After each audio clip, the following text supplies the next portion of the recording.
if we decide to do this thing, we can do it successfully. And there's also no doubt in my mind that the whole world hangs in the balance.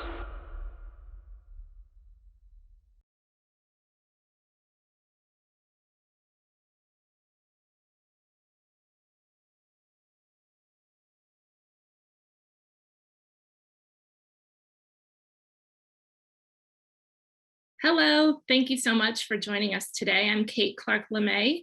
I'm the acting senior historian at the National Portrait Gallery of the Smithsonian Institution. I live outside of Washington, D.C., and I'm delighted to join you. Today, we're going to be talking about a project, some of my research that is outside of my normal duties at the Portrait Gallery, and this is actually out of the research I conducted for my first book. So you'll hear a little bit more about that as we get into the presentation. So let's begin.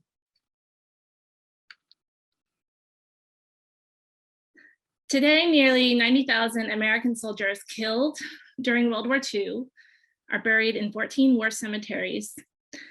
They were constructed in Europe between 1948 and 1956. And you can see here the map of all of the American war cemeteries. By 1948, the American Battle Monuments Commission, which was the smallest agency of the federal government, had selected prominent American artists and architects to design these cemeteries. And here you're looking at a wonderful battle map mosaic designed by Eugene Savage, which he flew to France to install himself because he did not trust anyone else with his hard work. And as you can see, it's a beautiful, beautiful result of gleaming tiny, tiny, squares of mosaic that he then glued into the wall. So these men and women, like Eugene Savage, created a program of pictorial images, inscriptions, and structures that communicate high ideals of freedom, democracy, and redemption.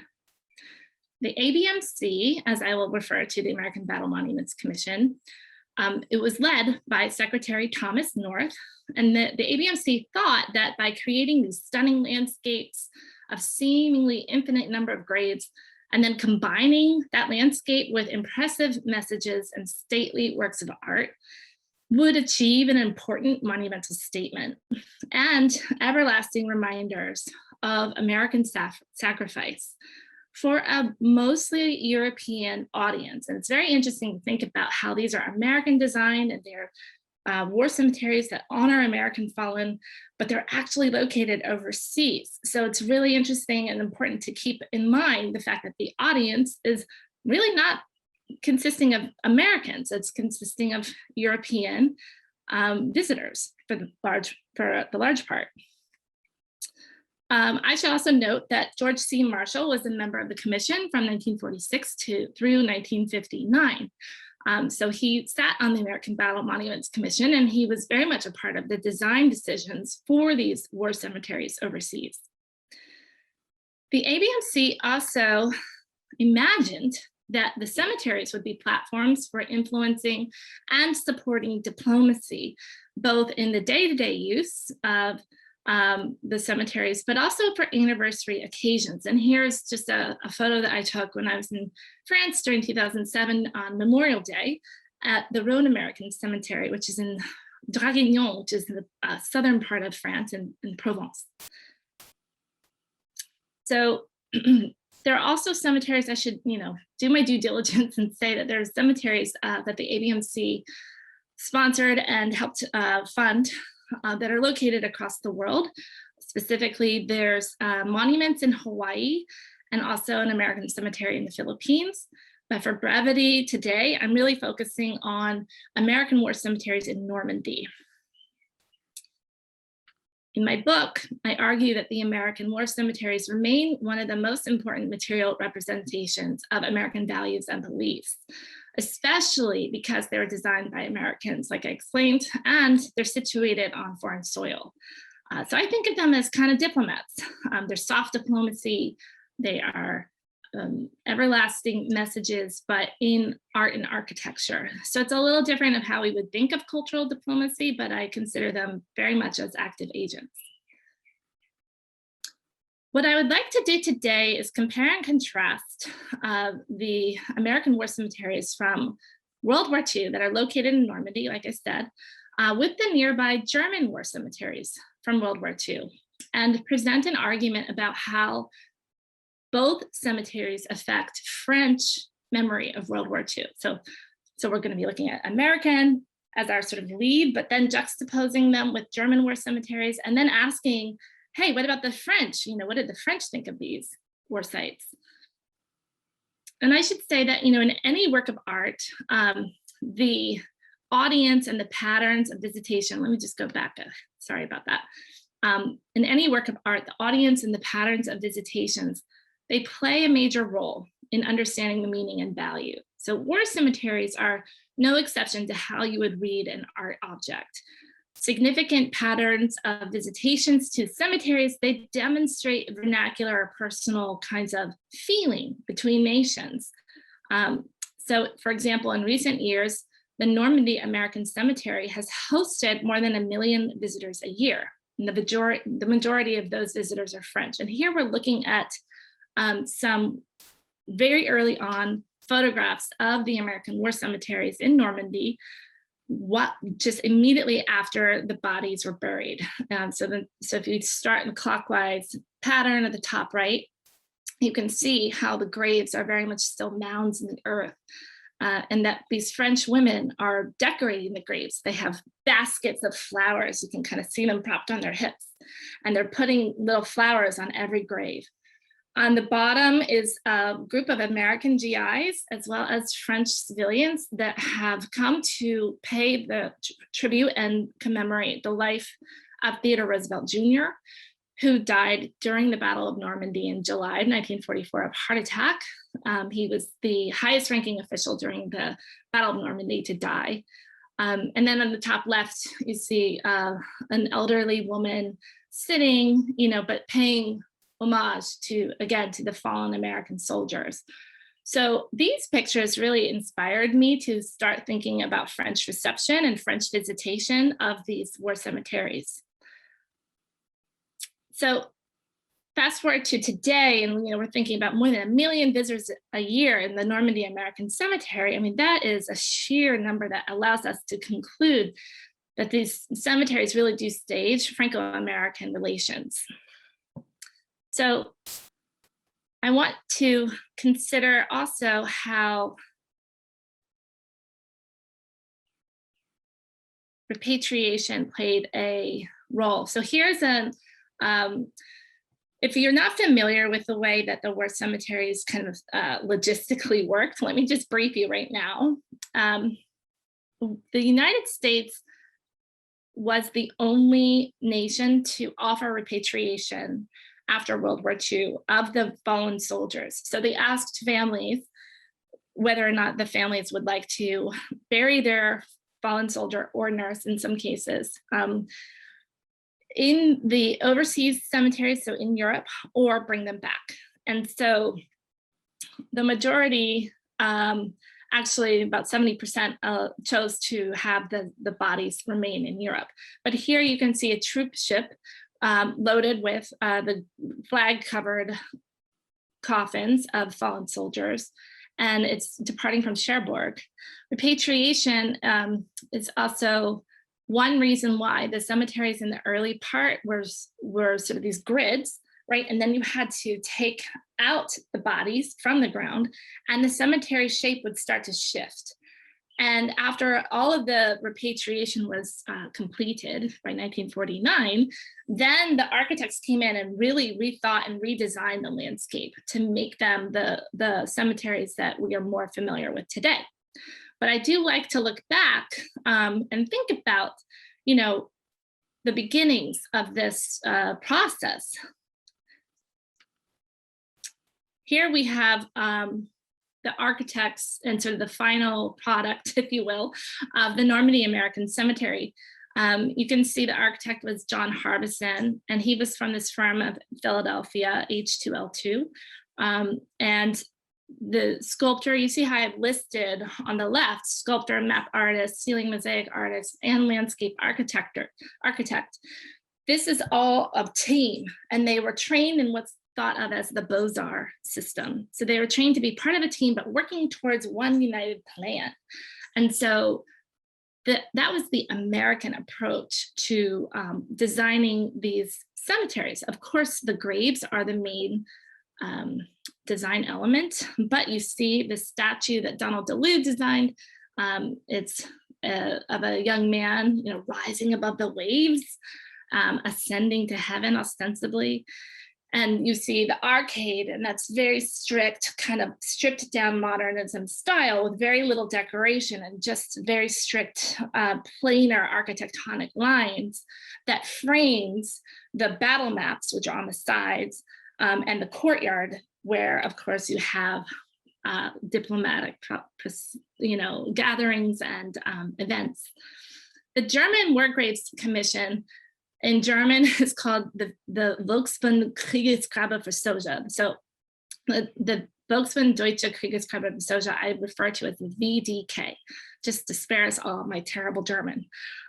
They employed a renowned architect named Robert Tischler, and Tischler he kind of oversaw all of the German cemeteries after World War II, the majority of which were constructed in 1960s. And he used what's called a Bauhütte. So a Bauhütte is a workshop. It's a collective workshop that was modeled after a system of collective workshops that we know from the medieval era. So he had sort of minor figures working for him, if you will, but he was more the mastermind of all of the German war cemeteries that were constructed in the 1960s. So the American cemeteries have, each cemetery has its own set of architects and artists. So I'm just showing you one set here in the Normandy American Cemetery, whereas the German cemeteries are all overseen by Robert Tischler. And that's one of the main points of comparison and contrast in terms of the logistics of creating these places.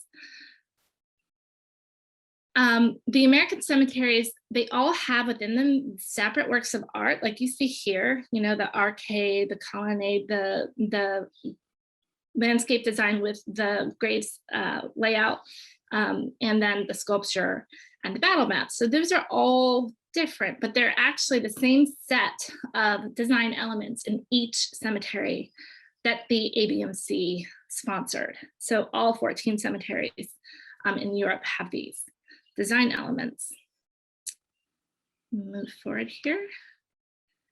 To my mind, however, the headstone is really the most important design element in the American cemetery. And here you're seeing the iconic Latin cross headstone design.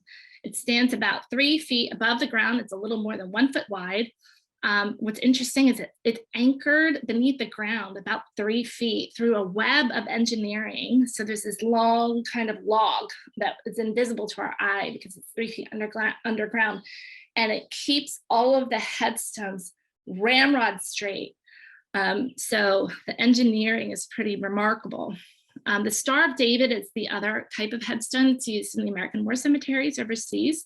And it's of pretty similar proportions. And I should also note that the headstone designs, these are really remarkable because you don't see them in state and continental US war cemeteries. So the Arlington, for example, you won't see this type of design for the headstone. So I want to just describe them now. You know, they're strictly ordered. They're seemingly endless rows, and they punctuate these vast and sweeping spaces of the cemetery. And they're pristine. They're very pure, made of marble. After World War II, they were made of Carrara marble. These are cemetery headstones actually from World War I. And although they were designed in 1936, which is when the World War I cemeteries, believe it or not, were actually put into place, they had all sorts of logistics to deal with after World War I. So the war cemeteries were actually constructed much later than you would think. But the idea for the headstone was actually broached in 1924. And so Paul Cray, who was the lead architect of the World War I cemeteries from the United States that are overseas. He was the one that really came up with this design. And he pitched them to the 1925 report to the American Battle Monuments Commission. So I think that it's also worth saying too right now that after World War I, American officials felt that Europe needed a diplomatic reminder that the United States did participate in World War I. Thank you very much. And so they thought of the cemeteries to be this kind of visceral imprint to the mind.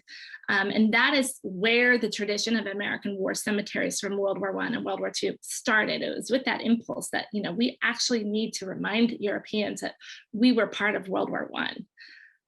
And so it's interesting too, that you can see, we're back in the Ain-Marne American Cemetery, and it's World War I cemetery. And you can see how, according to the engineering under the ground, these headstones seem like soldiers standing at attention. That was intentional, right? This is an intentional design element and goal. And it's communicating this Judeo-Christian iconography. And the markers really create this kind of small army of martyrs at each cemetery. And so the overall aesthetic goal was to present the fallen as martyrs to a European audience, even hinting to the idea that the United States was Christ-like itself. So all of these design ideas were going hand in hand with these messages to communicate, again, for what audience? Europeans.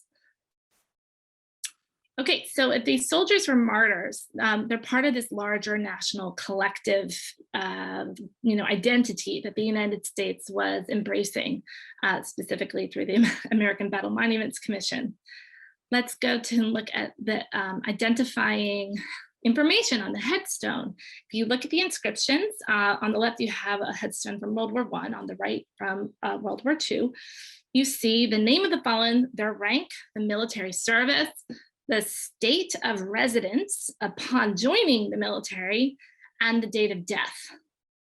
Okay, so the information is maybe not totally true to a person's biography, in the sense that, if I were to enlist while I was living in Wisconsin, but I was born in Delaware, that doesn't say much about my background.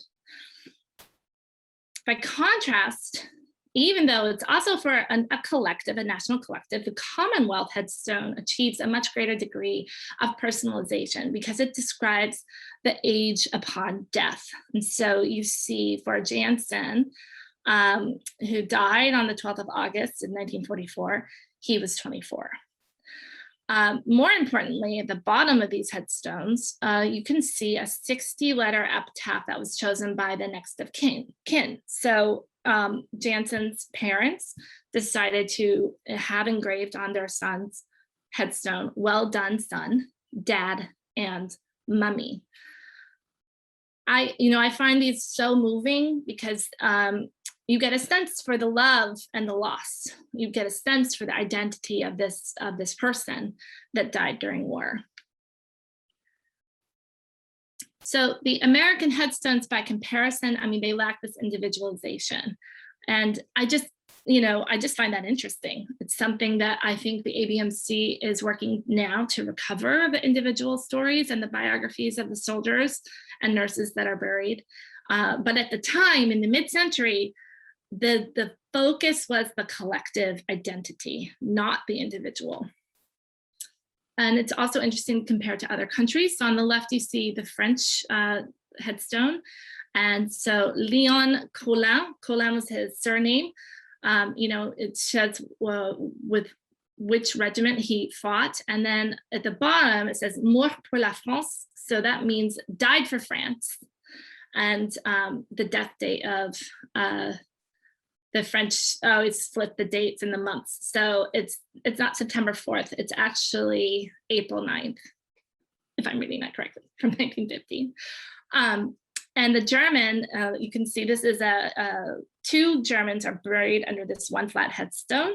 And so only one is identified, but you see the birth date and the death date. So, with a little bit of math, you can calculate, and I'm not going to embarrass myself by trying to do that right now, but you can see that you can calculate the age.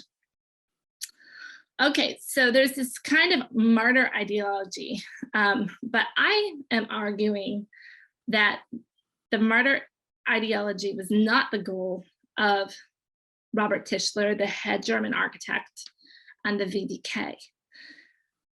It would work against his overall objectives, is my thinking. If we look at the organization of the names on the headstones, we see an effort to downplay the number of lost lives.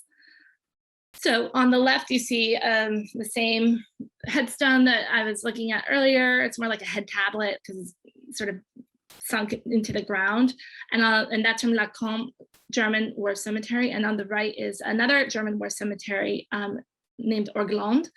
And they are upright headstones with much more writing on them because they buried many more soldiers under that one headstone.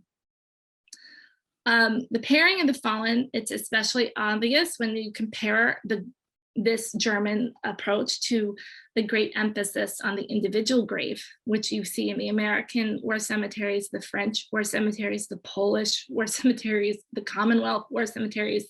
So Germany really stands out, in other words, for its approach. And okay, I'm trying to be objective, like what are the possible explanations? Okay, two possible explanations for this burial approach. The first is that for practical reasons, German architects had to make the best use of space available. So let's look at a blueprint. Here's the early blueprint of, you see the American sector and then the enemy sector. And this is for Lacombe Military Cemetery, which originally was an American burial ground.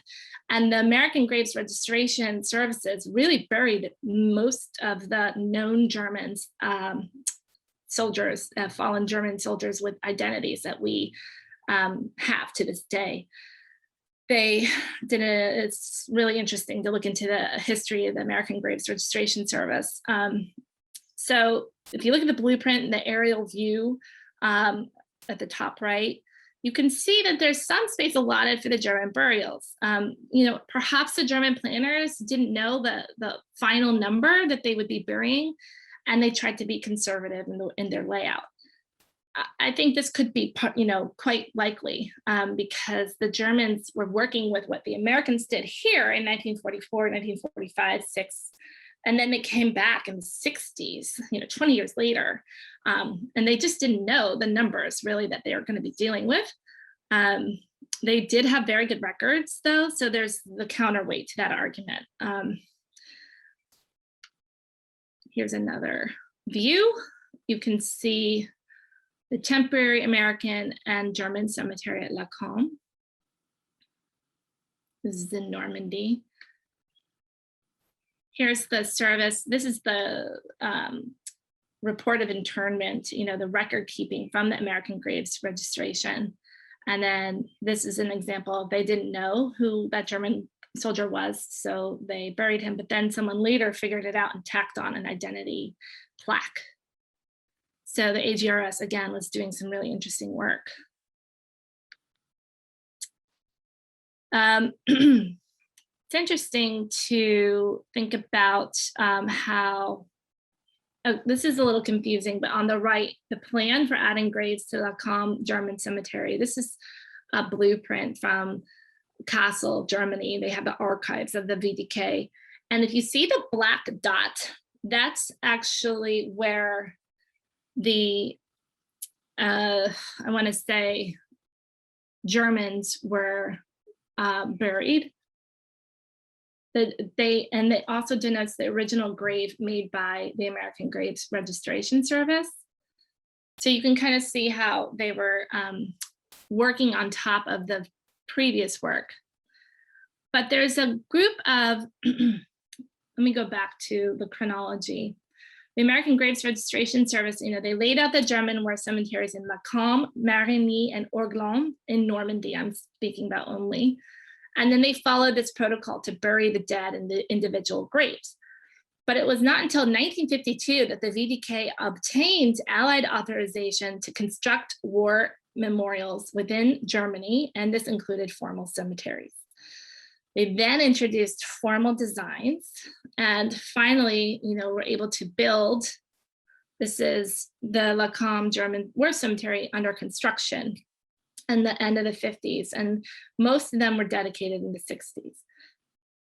It was during this phase of kind of redesign that I'm really interested in, because the names of German soldiers, we've seen through the combination approach under the headstones, and they reflect space issues, but they're also continuing Tischler's ideas, which he actually formulated during the Great War, during World War I.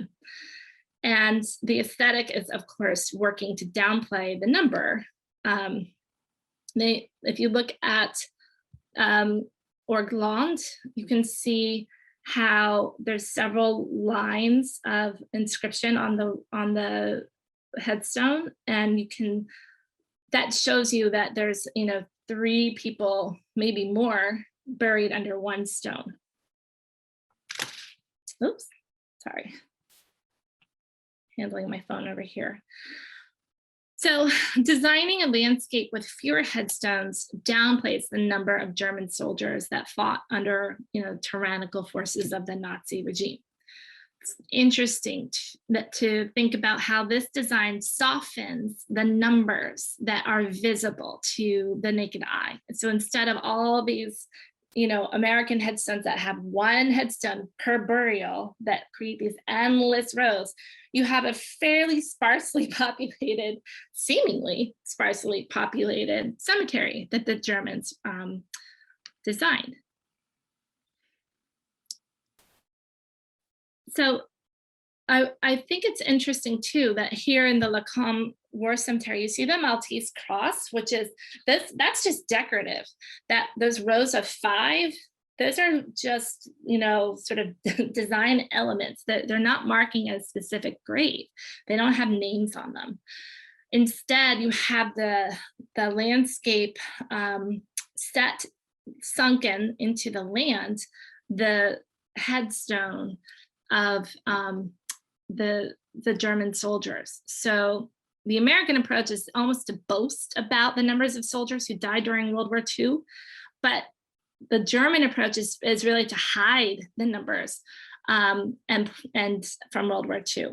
And I think it's interesting too that the only time the American headstones were ever placed flat into the ground like this, like the way that the Germans buried their dead, was for this plot of graves, basically for soldiers who were tried by courts-martial for crimes like rape and murder and found guilty, and then they were executed either by shooting or by hanging. And so this is a veritable anti-memorial that the ABMC really didn't know what to do with those fallen soldiers after World War II. And so what they did was they erased their names, assigned them numbers, and then buried them under these numbers in a plot that's basically hidden behind the superintendent's home in the Voisin American Cemetery in Ferrand-Tardenois, which is a World War I cemetery. And I don't know what's better, the way in which we dealt with this, which is not very good, right? Or the way in which the ABMC buried the war criminals of World War I, which was to just bury them alongside the soldiers of World War I who died from disease or from being killed in action. So there was no separation, in other words. So as we see here, by comparing Lacombe, which is on the bottom right, to the neighboring Normandy American Cemetery, which is the aerial view of which you see at the top, you see there's no endless rows in German cemeteries. And like I said, space could have been an issue, but the fact of the matter is, during the post-war era, especially, a perception of a strong post-war Germany was a dangerous notion. Any display of numbers of German soldiers, even dead, was unacceptable politically. So again, to think about the point of view of the architect, who's the man in charge, of these places and the messages that they would communicate. His objective was to simplify. It's interesting to think about his initial designs. They're very close to the sample design that you see on the left. This is a part of a pamphlet that was captured by the so-called monuments men during the war. And you can see what's called a Totenbergen, or a mass grave monument. And that is the shape of which is very similar to what was actually built in Lacombe. They just switched out, the Latin cross with the swastika emblazoned on it with a pair of mourning people, ostensibly parents maybe, under the Latin cross, the large cross. So I like to look at these sample plans, though, from the war on the left, because you can see that from the very beginning, German war cemeteries are being very carefully thought through. Other ways to hide numbers included this design of the German cemetery in Normandy near Molsemicille, which is called Mont de Ruine. I challenge all of you to pronounce that, Mont de Ruine. The cemetery was designed by a Munich-based architect named Johannes Kahn, and so he was one of the lesser in sort of stature architects after Tischler. He designed these room-like compartments oriented in that circular fashion around the surface of a mass grave. I think by the 1960s, it was probably too difficult to identify the remains of soldiers whose graves had been untouched, for almost 20 years. So while some known remains were maybe placed in the small boxes of about 80 by 30 centimeters and installed behind plaques in these compartments, the rest were put into this mass grave. So there's about 180 casualties buried in each chamber of the outer circle. And there's 34 34 chambers in the outer circle. So the rest of the almost 12,000 dead are placed in this mass grave.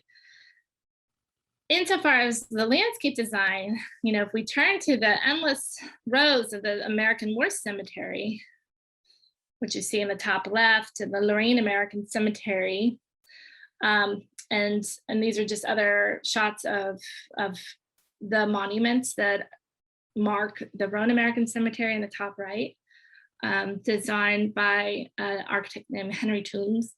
And the sculpture was installed by a sculptor named Edmund Amateus. And some of these names, if you're familiar with the Federal Triangle, it's the same artists, the same architects. And then the bottom left, Epinal American Cemetery, that's where that magnificent battle map mosaic by Eugene Savage is installed. And the bas-reliefs here you are by one of the only women sculptors of the project, Malvina Hoffman. The messaging here is very uplifting, sites of triumph, but by contrast, these conservative religious symbols, the Christ figure, and he's got those linear lines that are reaching back to Byzantine, era mosaics with the schematic, very linear, flat kind of lines delineating his body. But so that places the art very much into the mid-century, but it's pretty conservative, right? And I've already covered how the cemeteries were designed. Dark materials are very interesting and quite in contrast to the white Carrara marble used in the American cemeteries.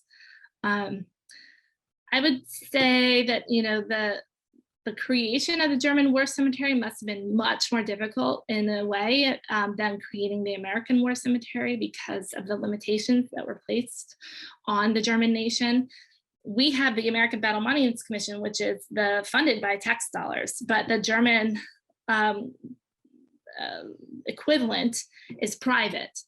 They had to raise money, in other words, to construct these war graves. So the question to ask is, how did the Germans recover and identify the bodies of the German fallen soldiers in the 60s?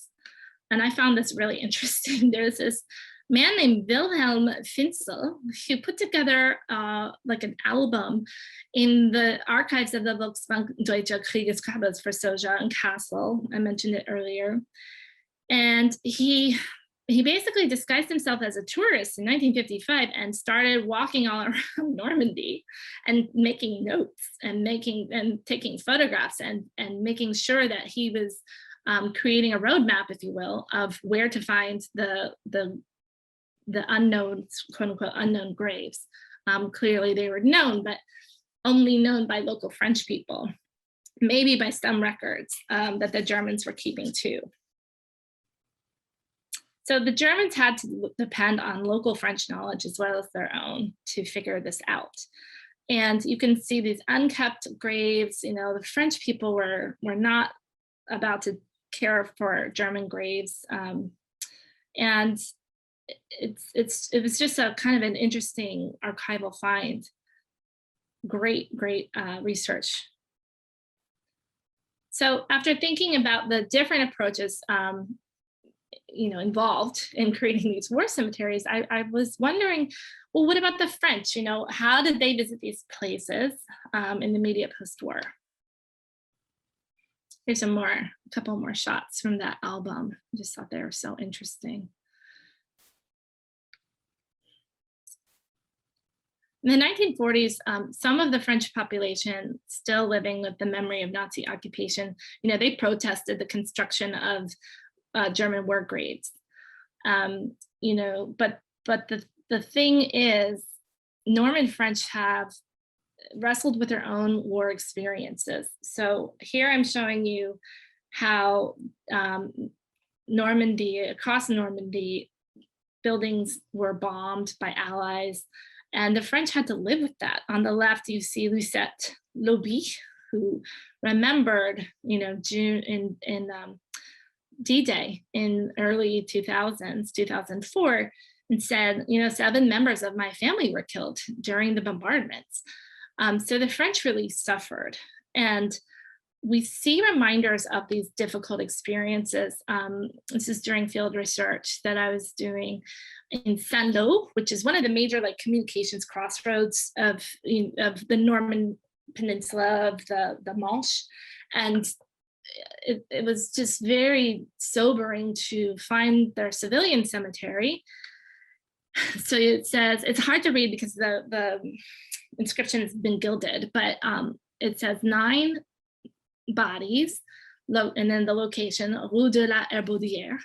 So they're talking about, the boutique, the shop there, Capsodie, and therefore, dont means therefore in French, Monsieur Boulier et ses enfants, Mr. Boulier and his children. So under the Allied bombardment, the shops were the buildings were destroyed, and they would just discover bodies, and they couldn't identify them, but they knew the location of them. So they made these conclusions as to their identities. And walking around this very difficult cemetery in Saint-Lô, you really grasp what was the reality of the invasion for the French, for some of the French, especially in Normandy. Ossements means bones, ossements, bones, from Rue de la Croix. So there's about 500 French people buried here, and the whole plot is marked by this slab that you see laid down that says "Victimes du bombardement." I don't need to translate that for you. It figures then that Normans feel a resentment against, their so-called liberators. Lingering bitterness probably informs actions by extreme right-wing groups, which have occasionally but continuously surfaced in American war cemeteries. In 1985, for example, one of the groups sprayed anti-Semitist and anti-American slogans on the facade of the Normandy American Cemetery. Although most Normans today forgive the destruction, they're the kindest people you will ever meet. And Normans passionately offer a tribute to former Allied soldiers and all the World War II veterans making their pilgrimages back to Normandy are treated like rock stars, as they should be. And so it was surprising for me as a researcher to come across these expressions in material culture that subverted that public position of gratitude in this region of Normandy. And this was also puzzling to me, in each war cemetery, there's like a visitor's logbook, and you can sign if you want. And the German war cemeteries have that too. And so this is, I'll translate it for you because it's kind of scrawled. It's this, I saw several entries by the same person.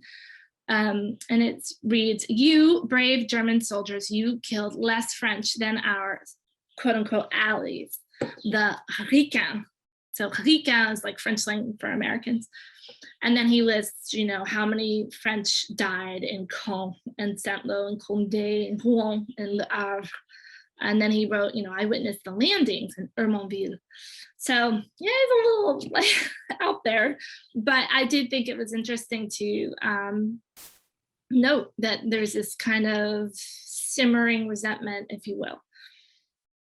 I also noticed that in 2001 and in 2011, Orgland, which is that cemetery I've shown you a couple times, it's German. It had very well attended ceremonies commemorating its inauguration after being closed for some time.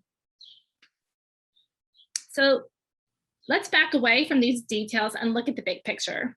And let's ask which war cemetery approach, that of the United States or that of Germany, has facilitated war memory and served as the best cultural ambassador to the French, right? Not to the United States, but to the French. In the context of soft diplomacy, I believe that the designs of the German war cemeteries have been very successful in that they not only have helped the mourning process, for German citizens, but for the French as well. There's a case study to back up this claim. Okay, during the 50th anniversary of the war in 1994, 1,000 French citizens over the age of 18 from all over the country were polled by a research team at the biggest museum in Normandy, which is called the Mémorial de Caen. Some of you may have visited. And so they were polled about the weight of their sympathy towards the United States and towards Germany. And the numbers are really surprising. 70% of the French polled answered that they were sympathetic towards Germany, their neighbor. Only 4% less than the 74% who were sympathetic towards the United States. French citizens view the victor and the defeated enemy in almost the same regard, in other words. 10 years later, and I'm showing you this slide, French dignitaries invited Chancellor Gerhard Schröder to visit the war cemeteries on D-Day's 60th anniversary, and he refused to visit the Lacan German war cemetery because of the presence of the Waffen-SS soldiers that were buried there. And so instead, he went to pay his respects to 323 German soldiers buried in the Ronville Cemetery, which is a Commonwealth cemetery, and here you see him there. And this is a very well publicized event. It was, I think it was certainly more mindful than a slightly problematic visit of President Reagan to the German war cemetery near Bitburg in 1985, which contained graves of the SS. So honoring the SS is problematic. In fact, back to the big picture, I'm not sure that the aesthetic of triumphant martyrdom in the American war cemeteries from World War II is quite as successful as the aesthetic of reconciliation in the German cemeteries. It's sometimes too strong a message for Normans, especially those who lost someone during the bombardment or who's, remember talking to their grandmother who still was traumatized, since we're now in the second and third generation. French reception of the American cemeteries, as I've demonstrated, includes doubt of, feeling overwhelmed by the rows of American graves. It's also interesting, if you ask a French visitor, what they think of the headstones, they often think it's symbolic. They don't believe that there are actually American soldiers buried under each headstone. And, never mind the fact that this isn't even the whole number. This is just part of the number. And we repatriated a bunch of fallen soldiers. So just to conclude, while both German and American war cemeteries in Normandy achieve their desired effects to remember the war dead, heal from their losses, it seems to me that the German aesthetic is, over time, it's become, in a way, more agreeable to Norman French. And during reconciliation in France, I think it's been made possible in part because of the German war cemeteries.